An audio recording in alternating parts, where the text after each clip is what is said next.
4 లోక్సభ స్థానాలకు అభ్యర్థుల్ని ప్రకటించారు బీఆర్ఎస్ అధినేత కేసీఆర్. కరీంనగర్ ఎంపీ అభ్యర్థిగా వినోద్ కుమార్, పెద్దపల్లి ఎంపీ అభ్యర్థిగా మాజీ మంత్రి కొప్పుల ఈశ్వర్, ఖమ్మం నుంచి నామా నాగేశ్వరరావు, మహబూబాబాద్ నుంచి మాలోతు కవితను ప్రకటించారు.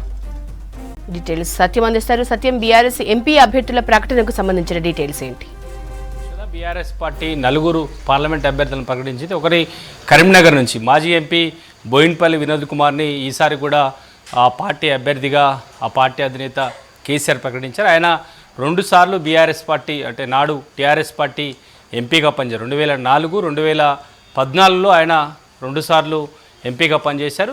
గత 2019లో పార్లమెంట్ ఎన్నికల్లో కరీంనగర్ నుంచి ఓడిపోయిన తర్వాత వినోద్ కుమార్ని గత ప్రభుత్వంలో ప్రణాళిక సంఘం ఉపాధ్యక్షుడిగా విధులు నిర్వహించారు. ఇక ఈసారి మొదటి అభ్యర్థిగా కూడా కరీంనగర్ నుంచి బోయిన్పల్లి వినోద్ కుమార్ని బీఆర్ఎస్ పార్టీ మొదటి నుంచి కూడా అంటుంది. ఇక తర్వాత పెద్దపల్లి నుంచి మాజీ మంత్రి కొప్పుల ఈశ్వర్ని ప్రకటించింది.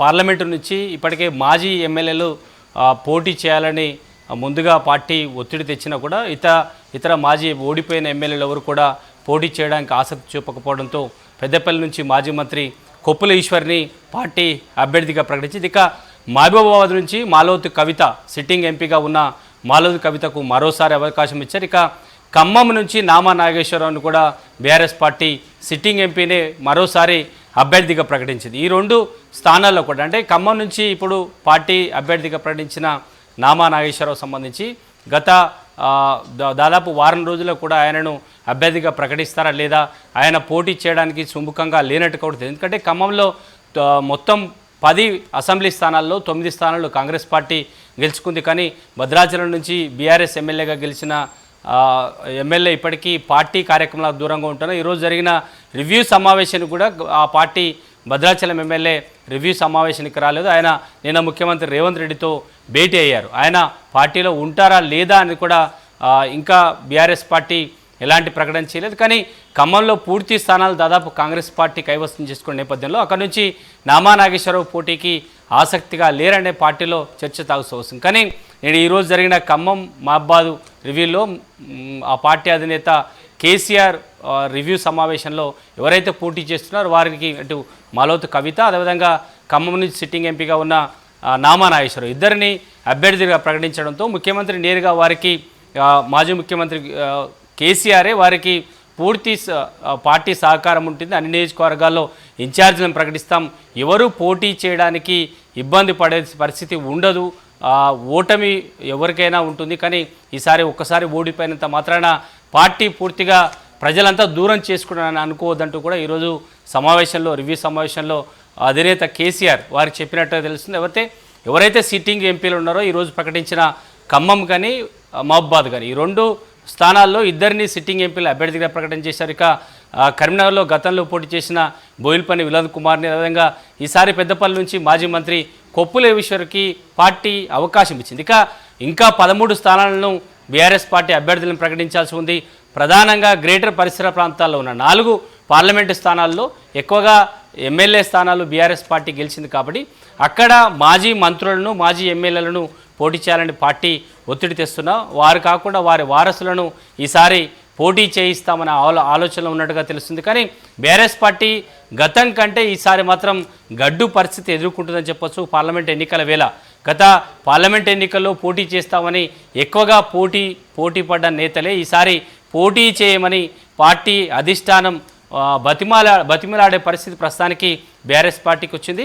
ఎట్టకేలకు పార్టీ అధినేత కేసీఆర్ రంగంలో దిగిన తర్వాత అంటే గత నెల రోజులుగా కూడా ఆ పార్టీ వర్కింగ్ ప్రెసిడెంట్ కేటీఆర్ వరుసగా పార్లమెంట్ సమావేశాల రివ్యూలు నిర్వహించి అభ్యర్థులను దాదాపు ఖరారు చేసినా ఎవరు పోటీ చేయడానికి ముందుకు రావడం లేదు. ఇక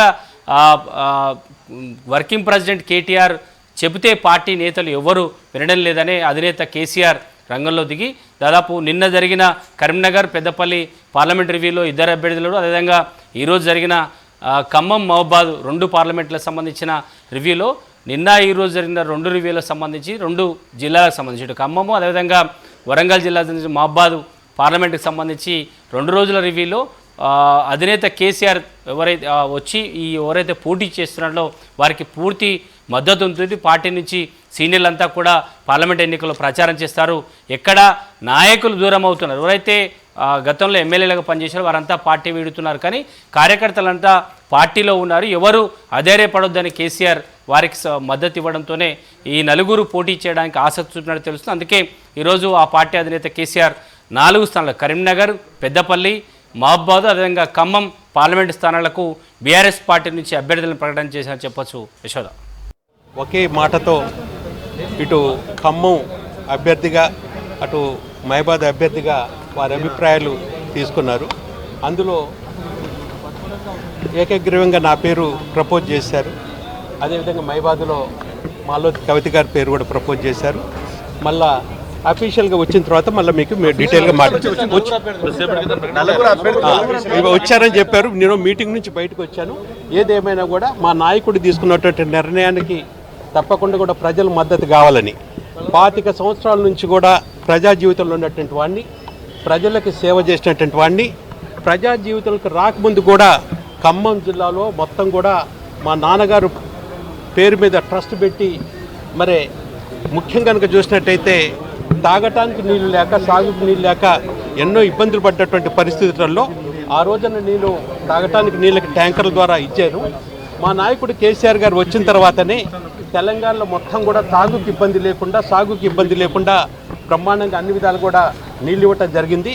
రైతాంగాన్ని అక్కువ చేర్చుకొని ఇవాళ భారతదేశంలో అంత పంట విషయాలు కనుక చూసినట్టయితే మొన్నటి వరకు కూడా నెంబర్ 1గా తెలంగాణ రాష్ట్రాన్ని అభివృద్ధి చేసేటువంటి నాయకుడు. ఏదేమైనా కూడా మొన్న అసెంబ్లీలో కొంత తీర్పు వేరైనప్పటికి కూడా మాకు గట్టి నమ్మకం ఉంది.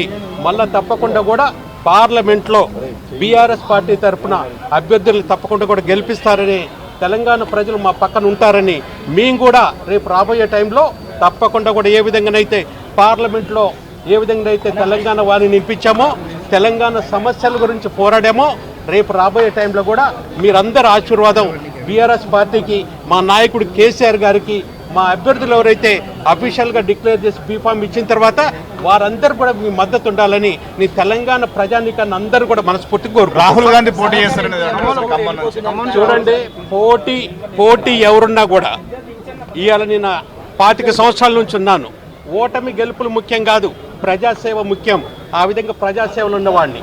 అందుగురించి ఇవాళ ఎవరు వచ్చినా కూడా ఎదుర్కోవటానికి మా బీఆర్ఎస్ పార్టీ, మా బీఆర్ఎస్ కార్యకర్తలు సిద్ధంగా ఉన్నారు.